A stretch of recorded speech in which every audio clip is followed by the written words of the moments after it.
Hello everyone. आज हम कक्षा 9वीं विषय गणित अध्याय 1 संख्या पद्धति जिसके अंतर्गत प्रश्नावली 1.1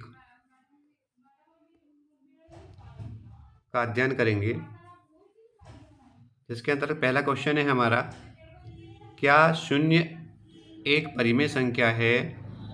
क्या इसे p/q के रूप में व्यक्त किया जा सकता है, जहां p तथा q पूर्णांक हैं और q बराबर नहीं है शून्य के।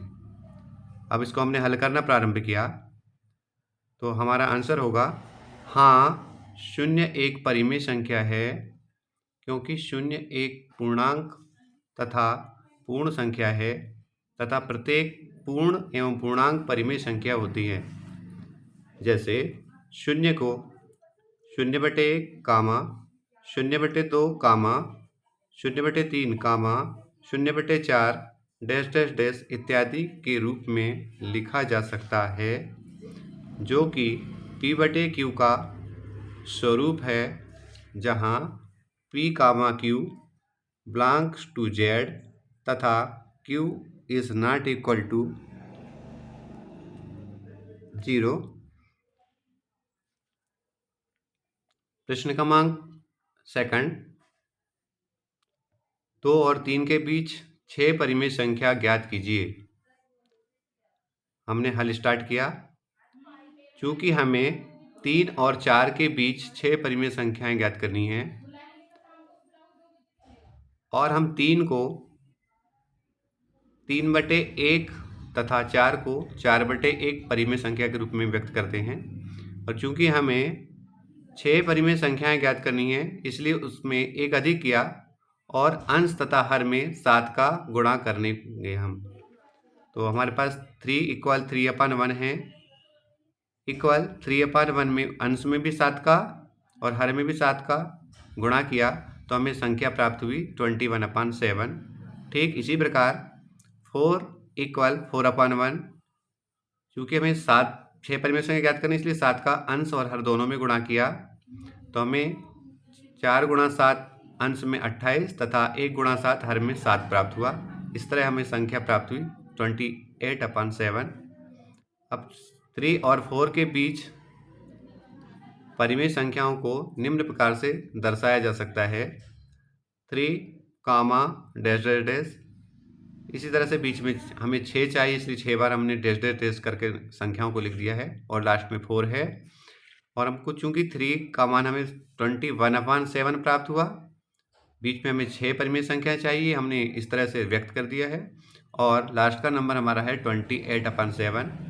अब चूंकि हमें 3 और 4 के बीच में 6 परिमेय संख्या चाहिए और बढ़ते क्रम में चाहिए, इसलिए हमने 21 से बढ़ते क्रम में 21/7 के आगे की पहली परिमेय संख्या प्राप्त हुई 22/7, 23/7, 24/7, 25/7, 26/7, 27/7 और लास्ट नंबर हमारा 4 जिसका मान है 28/7। इस तरह से 3 और 4 के बीच में हमें 22/7, 23/7, 24/7, 25/7, 26/7 और 27/7 इस तरह से 3 और 4 के बीच में 6 संख्याएं प्राप्त हुई।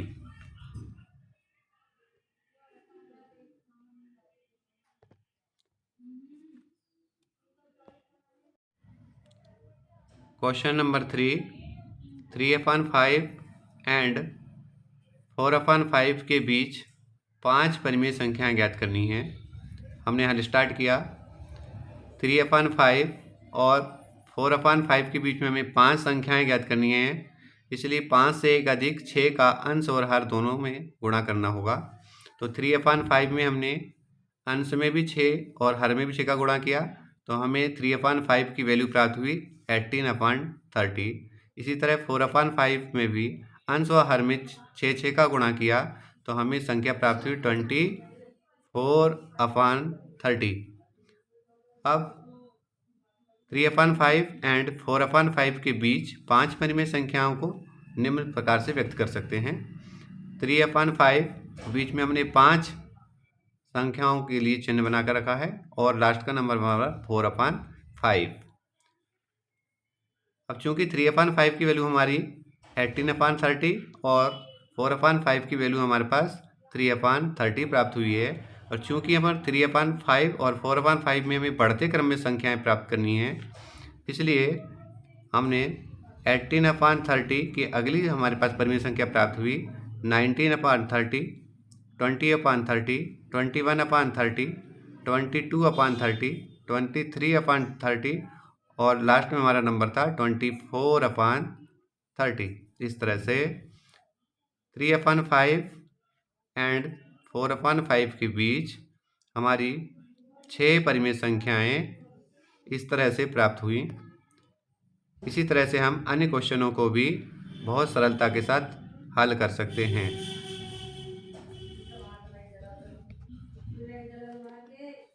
अगला क्वेश्चन है हमारा 4। नीचे दिए गए कथन सत्य हैं या असत्य, कारण के साथ अपने उत्तर देना है। क्वेश्चन नंबर पहला, प्रत्येक प्राकृत संख्या एक पूर्ण संख्या होती है।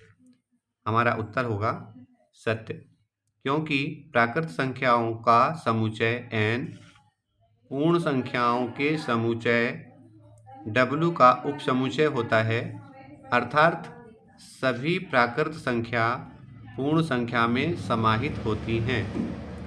ठीक, इसी तरह हमारा अगला क्वेश्चन है क्वेश्चन नंबर 2, प्रत्येक पूर्णांक एक पूर्ण संख्या होती है।